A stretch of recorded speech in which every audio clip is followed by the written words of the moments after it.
2 years. 2 whole fucking years. Where has the time gone? Honestly, if you want my answer, I'd say down the fucking drain. I just can't believe I spent over 500 hours on this thing.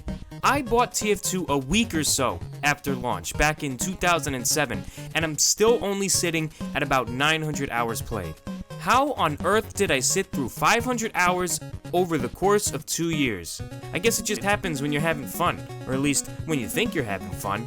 Anyway, this week we will be reviewing the Overwatch anniversary event. It feels like it was only yesterday when I downloaded the open beta and had the time of my life. How time flies, how things change. I actually had fun back then, believe it or not.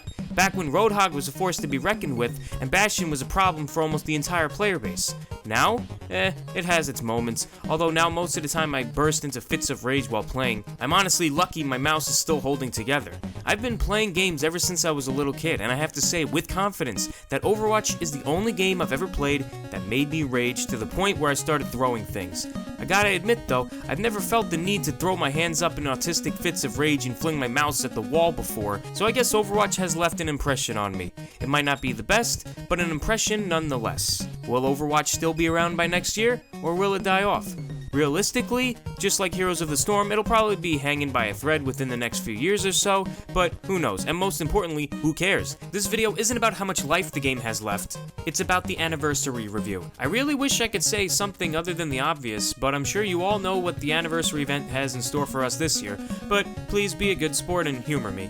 Like last year, Blizzard has graced us with a brand new free-for-all map, new loot box shit including some voice lines filled with pop culture references that Reddit is going to go batshit crazy over, dances added to the 3 most recently added heroes, and a brand new but not really new competitive system for the most infuriating game mode possible thanks to all the kill stealers. Not only that, but they brought back every single event, game mode, and cosmetic from the past events. So if you missed the chance of getting a skin you really wanted, or wanted to play one of your favorite event game modes again, now's the time to do it. The anniversary lasts until June 12th, so you don't have that much time to waste. Remember that everything I say in the video from here on out is my own opinion, so if you disagree with anything I have to say, be sure to make an hour-long video in response to this, telling me how wrong I am. I have a feeling this video is going to be a particularly long one, so for your convenience, I'm going to be adding timestamps in the description below so you can skip ahead to whatever interests you. Alright, enough with the formalities, let's get into it. First up are the skins. There were a handful of new epics and legendaries added to this patch, so in no particular order, let's go over them together. Starting off with no doubt one of the best skins available with this update, Doomfist. It's a highly anticipated formal skin. What a classy looking motherfucker. The color scheme, the bling on his left hand, the belt with his initials on it, the whole skin screams styling as fuck. This is a man that gets noticed the second he walks into a party, and it's not because of his tumor-sized arm. I'm not a fan of the gold-tipped dress shoes, but his badass kingpin glasses make up for it without a doubt. I'm really glad they didn't go overboard with the jacket. It's clean, fits well, and is even buttoned properly. Yes, that's right, you aren't supposed to button up completely when wearing formal wear, you fucking animal. The one thing that stands out the most to me, believe it or not, is his unbuttoned undershirt. To me, this says one of two things. Either he's just fucked someone's shit up, or he's sick and tired of being pushed around by the rest of the hero roster. Either way, the skin is absolutely fantastic. I don't think I've ever given a skin a grade before, but this one gets one. It's just perfect in almost every single way. You, sir, are a gentleman and a scholar. I tip my hat to you, sir. You deserve a 9 out of fucking 10. Great job, Blizzard. This is definitely one of the better skins you've created, and without a doubt, one of Doomfist's best skins overall. I honestly don't know if anything can ever top this. In fact, I don't think there's a reason why anybody should be using a skin for him that isn't this to begin with. Torbjorn's next. I'm gonna be honest here, I almost forgot he got a skin this time around. It doesn't look particularly interesting, with the only somewhat redeeming feature being, well, he's a cyborg, but I wouldn't be surprised if no one used this skin at all. The bright blue highlight on his skin is extremely eye-catching, and will probably make his stubby dwarf ass and turret easily spotted target for enemies at all ranges. If there's one thing I learned while playing Overwatch, it's that if you value your life, you will refrain from picking bright colored skins. There's just something about bright colors that draws bullets towards you. Definitely not a fan of this one. Sorry, Torbjorn mains. Next we have Torbjorn's not midget daughter, Bridget. Yeah, that's right, I'm calling her Bridget. Fuck you. Now, where have I seen this skin before? All kidding aside, as much as I hate this hero, I have to admit her Shield Maiden skin does look stunning. The mix of new and old world styled armor technology blends with much ease, giving her an uncommonly seen futuristic Viking appearance. I'm not sure how safe it is for her to be walking around with studded leather and wood finished armor, considering all the powerful attacks that are present in Overwatch, but I'm sure she manages just fine. The blue streak in her hair and hairbands match the blue highlights on the armor and war paint on her arms, giving off a nice contrast without being too overbearing. This skin is the physical manifestation of getting shit done, along with Doomfist, I guess. Need proof? Bridget decapitated and superglued a bear's head on one of her shoulders, which is ironic seeing as she also has what appears to be a triquetra etched on her belt. I haven't been to church for a really long time, and I haven't picked up a Bible in probably about 15 years, but I'm pretty sure those who practice Christianity are told not to harm any of God's creatures. Overall, I'm very happy with Tyra's new skin. Like the new Doomfist one, I feel like this one isn't going to be topped anytime soon. Moving on to one of the laziest skins I've seen in a while, Lucio's bitrate skin fails to impress almost everyone that happens to catch a glimpse of this monstrosity. The only redeeming quality is the equalizer glasses he's wearing, but as cool as that is, it doesn't stop the rest of the skin from being so poorly done. Honestly, I don't even see a reason for the skin being in the game, seeing as his equalizer skin handles the gimmick much better. His jazzy skin last year blows this anniversary skin out of the water in almost every aspect, and I wouldn't be surprised if I didn't notice someone using this skin in the game. Just like the most recent Winston skin, which also was a disappointment. Like Torbjorn's skin, this one fails to impress me in almost every single way. Stepping away from that tragedy of a skin, Bastion gets one of the coolest and outright just badass skins this anniversary. A lot, and I mean a lot of people have been saying that he reminds them of a Decepticon from Transformers, and I'm gonna be honest, I don't see it. If anything, to me, he looks like something more out of Mech Warrior or Metal Gear Rising, which I absolutely love. With this skin, my Metal Gear Rising custom game mode just got 100 times better. I'm not going to be buying any loot boxes this time around, so hopefully I manage to snag this one before the event finishes. Out of everything the skin has to offer, I must say that turning Ganymede into a little robot has to be the best thing anybody could have asked for. Bastion's stealth skin is simply outstanding. There isn't a single thing I don't like about it. Again, I don't normally give skins a rating, but I gotta hand it to Blizzard. Sometimes you can be pretty cool. 10 out of fucking 10. If you have this skin and you don't use it, consider jumping off the nearest bridge. McCree's stepping up to bat, and gee whiz, I don't know what to say about this one. Really, I don't. I don't particularly like his Sherlock Holmes getup, but I don't hate it either. I don't really see why he was given the skin to begin with, to be honest. Does he ask a lot of questions? Is he a fan of Sherlock Holmes? I thought spaghetti westerns were his thing. The Colt revolver looks pretty cool, as does his steampunk prosthetic arm, and as usual with McCree skins, his belt has an anagram, or in this case a word relating to the skin he's wearing. On this one it says asks. I personally think it stands for asks questions later, since he does come off as kind of trigger happy. As a McCree player, it's nice to see that we get another decent skin, but it's not really a top priority for me to acquire. I can see the appeal in it though, and I mean that's pretty much it. Let's move on. Matching his partner in crime, Junkrat gets his much-needed pirate skin, and what a treasure it is. At first I didn't like the skin, but the more I saw it, the more it grew on me. I don't think it fits his personality, but it does fit his appearance walking around with one leg and all. For some reason, there's also a white stain on his leg. I'm not too sure where that came from, and I don't really want to find out, but hey, at least his wooden prosthetic arm looks nice. Like Bridget, Junkrat's eye patch mixes in New World and Old World technology without being too blatantly obvious. I personally would have preferred a normal eye patch, but this one is just as cool. His rip tire is probably the best thing about the entire skin though. Instead of a wheel, we get a barrel, and instead of spikes, we get pirate swords sticking out of it. And there's even a treasure map on it. I'm not sure what that's supposed to be a map of, but if I had to take a guess, I'd say Australia, at least in the Overwatch universe anyway. After all, didn't they say it was like a nuclear wasteland or something? Who's to say there wasn't a big enough explosion to split the continent up into multiple pieces?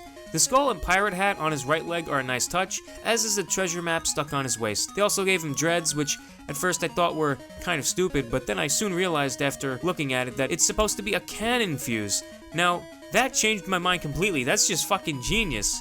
Overall, I'd say it's a very solid skin, probably one of his best, and I'm sure it will make Junkrat mains, as well as Johnny Depp fans, very happy. Next up we have Symmetra. I received Symmetra's Magician skin in my free loot box, and let me tell you, I'm in love with it. Well, most of it anyway. Like McCree, I don't get why she was given this skin, but at the same time, I'm not bothered by it. If anything, if I'm taking a guess here, I would say it's a reference to one-trick Symmetras, you know, because magicians do tricks, haha, get it? Or maybe it's a hint of what's to come with her rework. I'm sure with the teleporter change we'll be seeing some crazy magic tricks. I'm not really a fan of her hat with the white decorations clipping through it and all, and I'm sure it was made to look like it was clipping through, but it just looks lazy and it just looks stupid. But I must say that I am loving the transparent arm. In fact, I have to say I think it saves the entire skin. It just looks so fucking cool. If it wasn't for that, I'd never consider using it. Other than that, the only notable feature is that this is the first skin we've gotten for Symmetra where she isn't wearing her visor while not having a different skin color. And that's pretty much all I have to say about this one. Soldier 76 gets an epic skin this time around, and while it is just a simple recolor with a face mask, it's leagues better than last year's Cancer Patient 76 skin. I do like this one, I really do, but I probably won't spend the credits on it. I just can't justify spending 750 credits on a recolor with slight skin alterations. His face mask and Cobra unit logo on his back is pretty cool, giving off some serious G.I. Joe vibes, but I never grew up watching the cartoon, and it also doesn't help that the gun's color scheme is absolutely disgusting, so I'm not very fond of this one. The skin would probably look 100 times better if they made it just one color entirely, but I don't know. I could see the appeal, but it's not for me. Soldier 76 has a bunch of good skins already, so it's about time he got a mediocre one. Next on the list is Orisa. Holy cannoli, what a spectacle to behold. Her Forest Spirit skin is just so fucking good. In fact, it's a little too good. I don't know what's going on with this anniversary event. It seems that there's a common theme here, being the mix of old and new technology. Not that I have any problem with it, I think it looks fantastic. Her skin is certainly one of the most unique ones in the world of Overwatch, and probably one of the best released this patch. But the funny thing is, if you dropped her into an MMO, she'd blend right in with the rest of the generic looking NPCs. I mean, come on now, a wooden satyr? Please.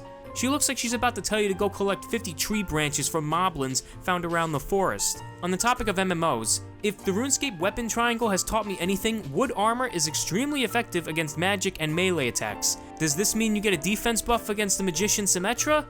Probably not.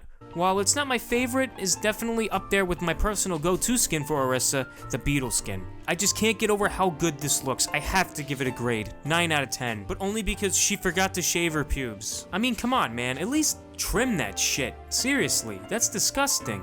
Last but not least, we have Tracer. Petra is the new free-for-all map added this patch, and as always, Blizzard never fails to impress with their visuals. I do, however, have a few things to say about the gameplay flow. While it is an interesting map with a variety of playing fields, including a floor that can break and turn into a bottomless pit, which I admit I fell into a few times, I feel that it is just way too big for 8 people. A few times I've played on this map, I actually ended up getting a warning message for inactivity, simply because I just couldn't find a person to fight. From my experience, most of the match takes place within the courtyard or outside the temple near the cliff. And to be honest, those areas are fine, but the rest of the map just seems a bit too cluttered and archaic, especially if you're using headphones. I'll hear somebody attacking on the right, but I won't know if they're 2 stories above me or not. It's just crazy. It's not hard to memorize the layout after a few matches, but even so, it still does feel at times like you're the only person playing. I played a lot of McCree here, and I've experienced mixed results. He can easily be overwhelmed in very tight areas, and gets outdamaged at long range as well by people like Soldier and Widow and Hanzo and fucking basically everybody that shoots long range. Like playing on Chateau, Bridget, Hanzo, Roadhog, Reaper, and Moira absolutely shit on everyone inside, while Widowmaker and 76 dominate everyone on the outside. Maybe it's just me, but I feel like this map isn't really made for someone like McCree. With the new map, Blizzard has also introduced competitive free-for-all, which has to be, to me, the most interesting part of the entire event. I'm gonna be honest, going into it, I thought I would have done a lot worse in my placements, but after dragging myself through 10 matches, I ended up placing Diamond, and I was honestly expecting low plat. I haven't played Overwatch very much these last few weeks, and my aim has been very inconsistent, but regardless, I'm almost in Masters now, so what the fuck do I know? If you're lucky with your placements like I was, you'd be playing on Chateau most of the time, but I feel like with the new map just being added and all, it definitely has an effect on the SR rating of some players. Some people have really spot-on aim mechanics and positioning, but when they're given a new environment to play in, some of these people just shit the bed. I would enjoy free-for-all so much more if they didn't add it to the rotation to begin with. I mean, we've been practicing in free-for-all on Chateau for the longest time, and even on some other maps, but instead of giving us maps like Black Forest, Eco Point Antarctica, and just literally any other map we played on before, they just throw a new map right in our face and say, here, just deal with it in competitive. I mean, what the fuck? It doesn't happen in regular competitive, so why does it happen in free-for-all? I just don't get it. I'm all for adapting to new situations, but come on, man. I mean, they didn't do that with any of the other maps. Why are they gonna do it in competitive free-for-all? As much as I appreciate Blizzard bringing back the old stuff and giving us new things to do, nothing, and I repeat, nothing would have been better than more balance changes. I do think that the buffs to Ana were necessary, but the nerfs to Hanzo and Bridget, in my opinion, were not enough. Other than that, though, I mean, they would just have to buff other characters. Besides the minimal amount of balance changes, the questionable decision to add the newest map to competitive free-for-all, and the introduction of this disgusting skin, I can't really say too many negative things about the anniversary event. In conclusion, I give the Overwatch 2018 anniversary event a grand spanking 6 out of fucking 10.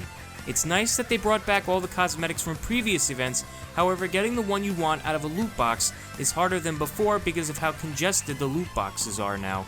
Along with that, there are barely any balance changes. Yeah, we knew they were coming since they always go through the PTR playtesting phase first, but it would have been nice if some things were addressed in, I don't know, the biggest events of the year. You would think that Blizzard would take the time to look at how the game progressed over the last one and try to correct these issues going into the next, but no, skins and game modes that are only available for a limited time are more important. But hey, it's not all that bad. At least they didn't throw more esports bullshit at us, right? That's it for this week. What do you think about the anniversary event? Has it met your expectations, or were you expecting something more? Let me know if I missed covering anything, and let me know how you feel about the event in the comments section below. And as always, leave a like if you thought it was somewhat entertaining, and be sure to subscribe if you haven't already, if you like what you see. I currently upload one video each Sunday, so be sure to visit again next week.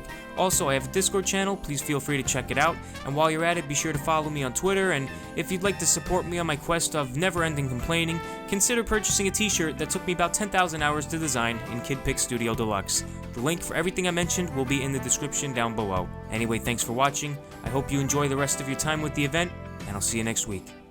Later.